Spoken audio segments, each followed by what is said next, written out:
নমস্কার বন্ধুরা, প্রাণ গার্ডেনিংয়ের আরেকটা ভিডিওতে সবাইকে স্বাগত জানাই। আজ আমি আলোচনা করব আমাদের বাড়ির সামনের ছোট্ট জমিকে বা ছাদের প্যারাপিটকে কিভাবে ক্ষেতের মতো গাদার আলোয় ভরিয়ে তুলতে পারি সেই বিষয় নিয়ে। তো বন্ধুরা, আমি আজকে যেহেতু মাটিতে গাদার প্রতিস্থাপন বলবো, তার আগে আমি এবছর যে কনসেপ্টে গাদাটা প্রতিস্থাপন করেছিলাম সেটা তোমাদের সাথে একটু শেয়ার করতে চাইবো। তো আমি এবছর একটা ফেসবুক থেকে দেখেছিলাম সাথী ফসলের কনসেপ্টটা। সাথী ফসল হচ্ছে গাদার সাথে যে কোনো এক ধরনের শীতকালীন সবজি, যদি গাদাটা গরমকালের হয় তাহলে সেক্ষেত্রে গ্রীষ্মকালীন সবজি কিছু একটা গাদার কাছে প্রতিস্থাপন করা যেতে পারে। এবং গাঁদা ফুলের ঝাঁঝে ওই সবজিতে তুলনামূলক পোকামাকড়ের আক্রমণ কম হয়, তাই দুটো ফসল আমরা পাশাপাশি চাষ করতে পারি, একে অন্যের সাথে থাকে, তাই এর নাম সাথী। তো এই কনসেপ্টে আমি এবারে কিছুটা প্রতিস্থাপন করেছিলাম এবং দেখলাম সত্যি পোকামাকড়ের আক্রমণ আমার সবজিতে যথেষ্ট কম পরিমাণে হয়েছে। তো এবার আসছি গাঁদা কিভাবে প্রতিস্থাপন করব সেই বিষয়ে। বন্ধুরা, যেহেতু আমরা মাটিতে গাঁদা প্রতিস্থাপন করছি, গাঁদা কিন্তু একটু ভারী ধরনের দোআঁশ মাটিতে ভালো হয়। তার মানে এটা নয় যে অন্যান্য মাটিতে হয় না। বন্ধুরা, কম বেশি সব ধরনের মাটিতেই গাঁদা ভালোই হয়, খুব একটা খারাপ হয় না। তো তার জন্য আমাদের যে ব্যবস্থাটা করতে হবে সেটা হচ্ছে, আমরা প্রথমে গাঁদা গাছগুলো যে জায়গায় প্রতিস্থাপন করব সেই জায়গায় কিন্তু একটু কম্পোস্ট দিয়ে দিতে হবে। সেটা হাতের কাছে যদি গোবর সার থাকে খুবই ভালো হয়, আর না হলে 1 বছরের পুরনো পচানো পাতা পচা সার অথবা হাতের কাছে অ্যাভেলেবেল থাকা ভার্মি কম্পোস্ট, সেই ভার্মি কম্পোস্ট মাটির সাথে একটু মিশিয়ে নিতে হবে। তো মেশানোর পর আমরা আগে থেকে তৈরি করা চারাগুলোকে প্রতিস্থাপন করে দেব। যারা ছাদের বেডে চাষ করবে তাদের ক্ষেত্রে বলছি, তারা কিন্তু 60-70% সয়েলের সাথে 30% মতো কম্পোস্ট মিশিয়ে নিও, তাতে গাঁদা গাছের গ্রোথটা খুব ভালো হয়। আর মাটিতে যারা প্রতিস্থাপন করবে তাদের কাছে যদি অত পরিমাণ কম্পোস্ট অ্যাভেলেবেল না থাকে, সেক্ষেত্রে কিন্তু কম্পোস্ট দেওয়ার দরকার নেই। চারা প্রতিস্থাপনের পর 1 সপ্তাহ আমরা চারাটাকে সেট হতে দেব। সেই সময় প্রয়োজন মতো আমরা জল দেব, আর যদি জলের প্রয়োজন না থাকে জলটা দেব না। এবার আমরা দেখব যে চারার বৃদ্ধির জন্য আমাদের কী ব্যবস্থা নিতে হবে। বন্ধুরা, যদি বাড়ির ছোট্ট বাগানের গাছ হয় তাহলে সেক্ষেত্রে গাছের গ্রোথের জন্য আমরা কিন্তু 10 দিন ছাড়া কোনো একটা তরল জৈব সার দেব। এক্ষেত্রে আমি সর্ষের খোলের তরল জৈব সার দেওয়াটাই বেশি প্রেফার করি, আমি নিজেও তাই দিয়েছি এবং দেওয়ার পর দেখেছি গাছের খুব সুন্দর ভলিউম হয়েছে এবং আমি প্রচুর পরিমাণে ফুল পেয়েছি এবছর। আমি কিভাবে সর্ষের খোলের তরল জৈব সার প্রস্তুত করি তা নিয়ে একটা ভিডিও অলরেডি আমার চ্যানেলে আছে, তোমরা যদি কেউ দেখতে চাও অবশ্যই দেখতে পারো। এছাড়া সবজির খোসা ভেজানো জলও প্রয়োগ করতে পারি আমরা এই পর্যায়ে। গাছ প্রতিস্থাপন সঠিকভাবে হলে আমাদের খেয়াল করতে হবে যাতে গাছের বৃদ্ধিটাও সঠিকভাবে হয় সেই দিকে। সেজন্য আমাদের গাছের বৃদ্ধি যাতে সঠিকভাবে হয় তার জন্য কোনো একটা ভালো মানের পিজিআর প্রয়োগ করতে হবে। আমি সেটা বলবো যে তোমরা গাছ বসানোর 12 থেকে 15 দিন পর থেকে পিজিআর স্প্রে করা স্টার্ট করবে এবং পিজিআরটা 15 দিনের ব্যবধানে 2 থেকে 3 বার ব্যবহার করলেই চলবে।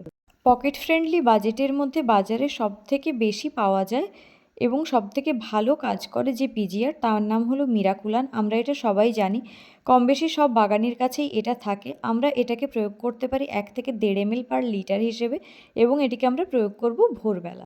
মিরাকুলান ছাড়াও আমরা হিউমিনাল গোল্ড অথবা অ্যালোয়েন গোল্ড ব্যবহার করতে পারি। অ্যালোয়েন গোল্ড অবশ্যই নিঃসন্দেহে খুব ভালো মানের একটি পিজিআর। এখন যতগুলো পিজিআরের নাম বললাম, এগুলো যদি অ্যাভেলেবেল না থাকে তাহলে দোকান থেকে ভালো মানের যে কোনো একটা পিজিআর কিনে তোমরা কিন্তু সেটা বাগানে প্রয়োগ করতে পারবে। বন্ধুরা, গাঁদা কিন্তু ফুল সানলাইটেই সবথেকে ভালো হয়, তাই যাদের বাড়ির কাছে সেমি শেড থাকবে এবং তারা যদি সেমি শেডে গাঁদা প্রতিস্থাপন করো, সেক্ষেত্রে গাছ তো হবে কিন্তু ফুল অত পরিমাণে পাওয়া যাবে না যত পরিমাণে ফুল সানলাইটে ফুল পাওয়া যায়। এবার আসছি খাওয়ারের ব্যবস্থাপনায়। বন্ধুরা, গাঁদায় বিভিন্নভাবে খাবার প্রয়োগ করা যায়।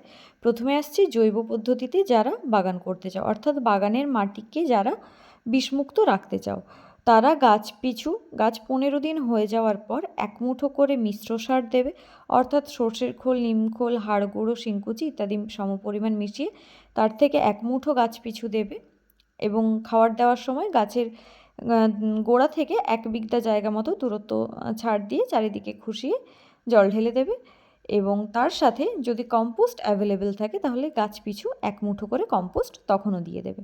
তো এই গেল জৈব পদ্ধতিতে সার প্রয়োগ। এছাড়াও সর্ষের খোলের তরল জৈব সার খুব সুন্দরভাবে দেওয়া যায়। আমি এক্ষেত্রে করেছিলাম সর্ষের খোলের তরল জৈব সার ছাড়া কোনো রকম সার দেওয়ার সময় পাইনি, তাতেও কিন্তু আমার গাছের ভলিউম খুব ভালোই এসছে। এছাড়াও যারা রাসায়নিক সার দিতে প্রস্তুত আছো তারা কিন্তু গাছের গোড়ায় গাছ প্রতিস্থাপনের 15 দিন পর একটু দূর থেকে ফসফেট, পটাশ এবং ডিএপি সমপরিমাণ মিশিয়ে তার থেকে 1 স্পুন করে দিতে পারো, এবং সেই স্পুনটা হবে আমরা যে চামচে ভাত খাই বা একটা স্ট্যান্ডার্ড চামচ যাকে বলে সেই চামচের 1 চামচ করে দিতে পারো। তো এই খাবারটা দিলে গাছের বৃদ্ধি খুব তাড়াতাড়ি আসবে। তবে রাসায়নিক সার যারা ছোট্ট বাগান করবে তারা ব্যবহার অ্যাভয়েড করলেই পারো। সেক্ষেত্রে যদি পকেট বাজেট খুব বেশি না থাকে সেক্ষেত্রে শুধু সর্ষের খোলে তরল জৈব সার এবং সাথে সামান্য পটাশ ব্যবহার করলেই চলে। অনেকের গাছ থেকে গাছ অনেক বড় হয়ে যায় কিন্তু ফুল আসতে চায় না, সেক্ষেত্রে জল এবং খাবারের পরিমাণটা তুলনামূলক কমিয়ে গাছে কিন্তু পটাশ জাতীয় সারের মাত্রা বাড়াতে হবে। সেক্ষেত্রে সপ্তাহে 1 দিন করে এনপিকে 0050 1 লিটার জল 1 গ্রাম করে গুলে ভালো করে ঝাঁকিয়ে ভোরবেলার দিকে গাছে স্প্রে করা যেতে পারে। এছাড়াও সমমানের কোনো এনপিকে যেমন এনপিকে 19-19-19 বা 20-20-20 এই ধরনের যে কোনো এনপিকে গাঁদা গাছের জন্য খুব ভালো কাজ করে। কেউ যদি গাছের গোড়ায় দিতে চাও সেক্ষেত্রে গাছের গোড়াতেও দিতে পারো, অথবা গাছের পাতায় সেটা স্প্রে করা যেতে পারে 1 লিটার জলে 1 ml করে গুলে। এটা কিন্তু সপ্তাহে 1 দিন করে আমরা স্প্রে করতে পারি।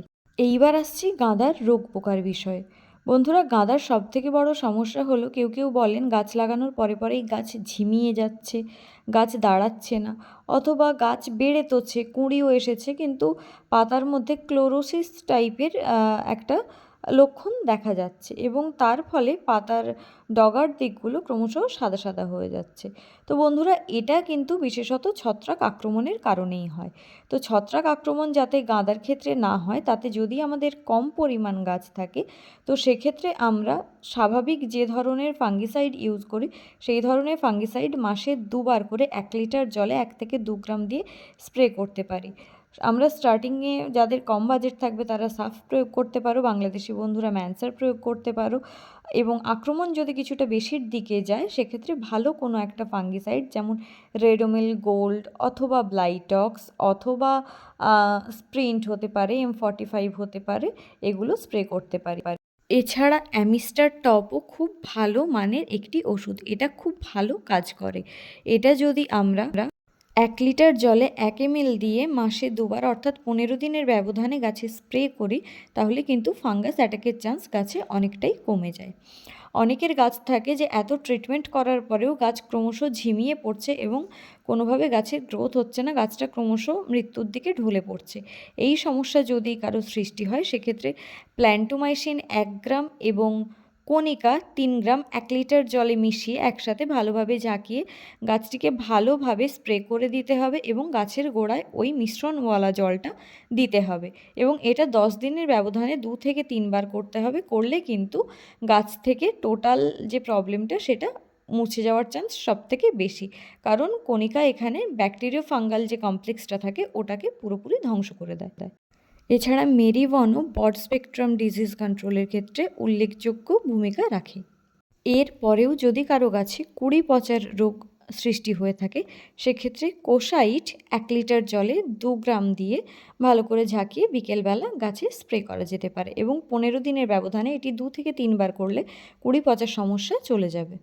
এবার আসছি পোকার কথায়। গাঁদায় পোকা প্রচুর পরিমাণে আক্রমণ করে এবং তার মধ্যে প্রধান হলো ল্যাদা পোকা। ল্যাদা পোকার যদি আক্রমণ হয় তাহলে সেক্ষেত্রে প্রফেক্ট সুপার বা হামলা বা এই জাতীয় কোনো মেডিসিন যেমন কোরাজেন এগুলো 1 লিটার জলে 2 ml মতো দিয়ে সেটা ভালো করে ঝাঁকিয়ে বিকেল বেলার দিকে যখন উপকারী পতঙ্গ ফুলের মধু খেতে আসবে না সেই সময় ভালো করে গাছে স্প্রে করে দিতে হবে এবং এটা 15 দিনের ব্যবধানে 2 বার মতো করলেই ল্যাদা পোকার আক্রমণ মোটামুটি গাছ থেকে সাফ হয়ে যায়। এছাড়াও যদি গাছের সংখ্যা কম হয় সেক্ষেত্রে রোজ গাছকে জল দিয়ে ধুইয়ে দিলে মাকড়ের আক্রমণ কম হয়, কিন্তু তারপরেও যদি লাল মাকড় আক্রমণ করে তো সেক্ষেত্রে কাকা 1 লিটার জলে 1 থেকে 2 ml দিয়ে ভালো করে গাছে স্প্রে করে দিলে মাকড়ের সমস্যা চলে যায়। এই সময় অ্যাফিডস, নালি পোকা ইত্যাদি বিভিন্ন ধরনের পোকাও গাঁদা গাছকে অ্যাটাক করে। তো সেক্ষেত্রে আমরা রোগর প্লাস বা টাফগড় ডাইমেথড 30% এই কম্পোজিশনের যে কোনো একটা মেডিসিন 1 লিটার জলে 1.5 ml দিয়ে ভালো করে গাছে স্প্রে করে দেবো। যেসব বাগানিরা বাগান করছো এবং পোকামাকড়ের হাত থেকে রক্ষা পাওয়ার জন্য একাধিক ইনসেকটিসাইড স্প্রে করো, তারা বিভিন্ন রকম কীটনাশক ঘুরিয়ে ফিরিয়ে স্প্রে করবে। সেটা হতে পারে টাফগড়, প্রফেক্স সুপার, কনফিডার, অথবা কাকা থিটা কনফিডার, অথবা কাকা থিটা টাফগড় ইত্যাদি বিভিন্ন ধরনের কম্পোজিশনের কীটনাশক আমরা ঘুরিয়ে ফিরিয়ে স্প্রে করতে পারি। তাতে পোকামাকড়ের আক্রমণ প্রায় হবে না বললেই চলে। যারা জৈব পদ্ধতিতে বাগান করবে তারা কিন্তু নিম অয়েল স্প্রে করবে 1 লিটার জলে 1 থেকে 2 ml দিয়ে। তো বন্ধুরা, আমার মাটিতে গাঁদা করা নিয়ে এই ছিল ছোট্ট আলোচনা। যার পকেট বাজেট যেমন থাকবে সে সেই অনুসারে গাঁদা করে নিজের বাগান ভরিয়ে তোলো। আর ভিডিওটা কেমন লাগলো তা অবশ্যই আমাকে কমেন্ট করে জানিও। ভিডিওটা যদি ইনফরমেটিভ মনে হয় তাহলে অবশ্যই লাইক করো, তোমার বাগানি বন্ধুদের সাথে শেয়ার করো এবং চ্যানেলটা সাবস্ক্রাইব করে প্রাণ গার্ডেনিংয়ের সাথে থেকো। আর কোথাও যদি কোনো কোয়ারিজ থাকে তাও অবশ্যই আমাকে কমেন্ট করে লিখে জানিও। আসছি অন্য একটা ভিডিওতে। নমস্কার।